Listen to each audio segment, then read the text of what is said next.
उत्साह, उमंग और भक्ति का उत्सव गणेश उत्सव कल शुरुआत हो रही है और आज हम हैं यहाँ पर लाल बाग परेल इलाके में मुंबई का राजा गणेश उत्सव मंडल जो कि गणेश गली में है।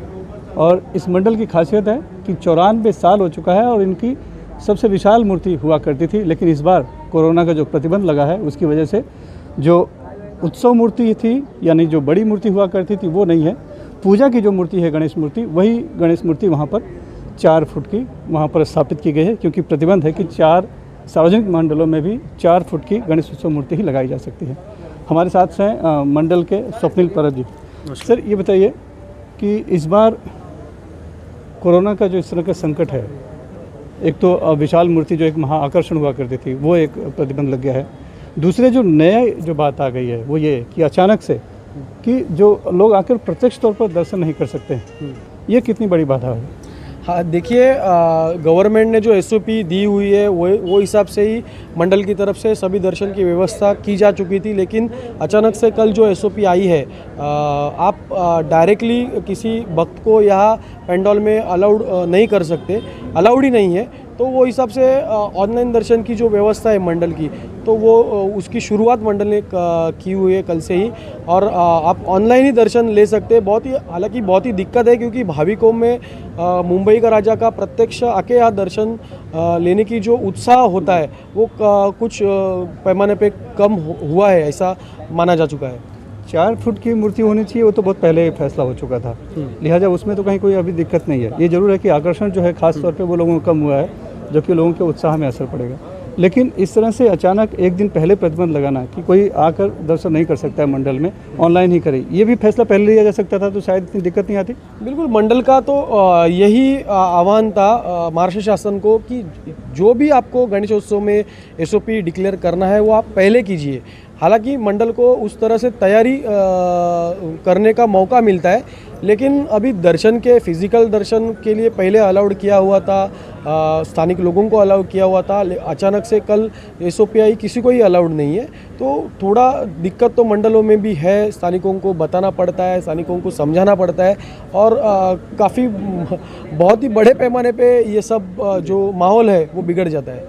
आपने किस तरह की तैयारी कर रखी थी ये आदेश के पहले? तैयारियां तो ऑनलाइन की ज़्यादा से ज़्यादा हो चुकी है, क्योंकि हम मंडल की तरफ से आह्वान भी कर चुके हैं, ज़्यादा से ज़्यादा लोगों को ऑनलाइन ही दर्शन लीजिए, मंडप में आने की आपको ज़रूरत नहीं है। लेकिन फिर भी अगर कोई लोकल पब्लिक मंडप में अगर आता था तो उनको बैरिकेड हमने बनाए हुए थे, वो बैरिकेड से आके ही उनको दर्शन लेना था, वो भी मुख दर्शन अलाउड किया हुआ था। लेकिन अभी कल से तो कुछ अलाउड है ही नहीं, तो ज़्यादा से ज़्यादा लोगों ने अभी ऑनलाइन ही दर्शन लेना है। तो अभी मतलब ये जो पूरी व्यवस्था है ये सिर्फ कैमरे की यहाँ की व्यवस्था की है, और जो पुजारी या जो मंडल के लोग हैं वो आ सकते हैं, बिल्कुल। बाकी भाविकों को आने की, भक्तों को आने की यहाँ पर बिल्कुल अनुमति है ही नहीं। इसीलिए आप यहाँ देख लें, प्लेटफॉर्म है वो, उसके वहाँ 24 आवर्स हमारा कैमरा लगने वाला है, और वही कैमरे के माध्यम से 24 तास लोगों को जो दर्शन है वो हम दे रहे हैं। कोरोना की जो महामारी शुरू हुई है, जब से पिछले साल की बात करें या इस साल की बात करें, तो किस तरह से आकर्षण, उत्साह लोगों का कम हुआ है, या फिर लोगों में किस तरह से एक दुख और एक दर्द होता है कि भाई बप्पा से हम साल भर में 11 दिन मिलने का मौका मिलता है और हम नहीं मिल पाते हैं? देखिए, गणेशोत्सव एक ऐसा उत्सव है जिनकी राह पूरे कार्यकर्ताओं के साथ गणेश भक्त भी देखते हैं, 1 साल राह देखते हैं, और जाते समय भी वही बोलते हैं, गणपति बप्पा मोरया, पुढच्या वर्षी लवकर या। तो ये 2 साल हो गए हैं, गणपति आ रहे हैं, लेकिन कोरोना की वजह से उत्साह थोड़ा कम हो चुका है, उनमें निर्बंध की जो बाधा है वो आई है। लेकिन गणेश जी तो विघ्नहर्ता है, ठीक है, गवर्नमेंट की एसओपी है, उनका पालन करते हुए अगले साल का अगर गणेशोत्सव अपने को धूमधाम से मनाना है तो उनका एसओपी का पालन हमें करना ही है, और मंडल तो ये कर ही रहा है। लेकिन भाविकों का यही मानना है, अगर आप मुखा दर्शन देते थे तो बहुत ही अच्छा हो जाता था। लेकिन ठीक है, इस बार नहीं हो चुका, लेकिन अगले बार तो बड़े पैमाने पे ये मनाएंगे। विघ्नहर्ता का पहला दर्शन यहाँ पर दिखाई पड़ रहा है। विशाल मूर्ति हुआ करती थी, अभी सिर्फ 4 फुट की मूर्ति है। 4 फुट की मूर्ति तो हमारी पहले से भी होती थी। पूजा मूर्ति और उत्सव मूर्ति, ये 2 मूर्तियाँ हम रखते थे।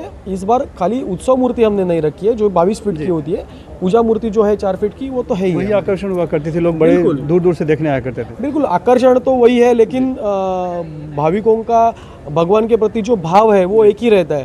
तो 4 फुट की मूर्ति रहो या फिर 22 फीट की मूर्ति रहो, भाविक तो आने वाली है, भाविक दर्शन ही लेने वाले हैं और नतमस्तक होने वाले हैं। लेकिन आने का मौका नहीं मिलेगा। बिल्कुल, अभी दूसरा एक जो बात है कि विसर्जन के दौरान जो शोभा यात्रा निकलती है उसमें भी जो घरेलू गणपति उनके लिए 5 लोगों को अनुमति दी है और सार्वजनिक मंडलों के 10 लोगों की, वो भी एक बहुत बड़ी बाधा है कि इतना बड़ा विसर्जन का उत्सव चलता है, इतने बड़े दूर तक जाना रहता है, कैसे 10 लोगों में हो पाएगा? इसको लेकर भी कहीं आप लोग के मन में नाराजगी है? नहीं, उसमें तो नाराज़ी नहीं होनी चाहिए, क्योंकि विसर्जन के वक्त तो बहुत बड़े पैमाने पे भीड़ रहती है और उनका लिहाजा जो फैसला है वो सभी को मान्य ही करना होगा, क्योंकि बहुत बड़े पैमाने पे अगर गैदर हुआ तो कोविड की सिचुएशन बिगड़ सकती है। और इसीलिए जो 10 लोग अलाउड किए हुए वो भी 2 वैक्सीन लेने वाले ही लोग अलाउड किए हुए, और मंडल सहयोग तो 100% करेंगे, क्योंकि वो मायना रखता है, वो 100% मायना रखता क्या है। 10 लोग काफ़ी है? बिल्कुल 10 लोग काफ़ी है, वो लेके जा सकते हैं। लेके जा सकते हैं। यानी उत्सव प्रतिबंध के बीच भी उत्सव लोग मनाएं, मनाए, सावधानी और समझदारी से मनाएं। बिल्कुल। थोड़े बहुत प्रतिबंध जरूर हैं, लेकिन भक्ति भाव वही बना रहे और भक्ति भाव से ही पूरा उत्सव मनाएं और अपने आप को भी सुरक्षित रखें। और बाकी ध्यान रखने के लिए और भागपा का आशीर्वाद, विघ्नहर्ता का आशीर्वाद है जो सभी के विघ्न हरते हैं। मुंबई से cameraman Praveen Rohit, Sunil Singh, NDTV India के लिए।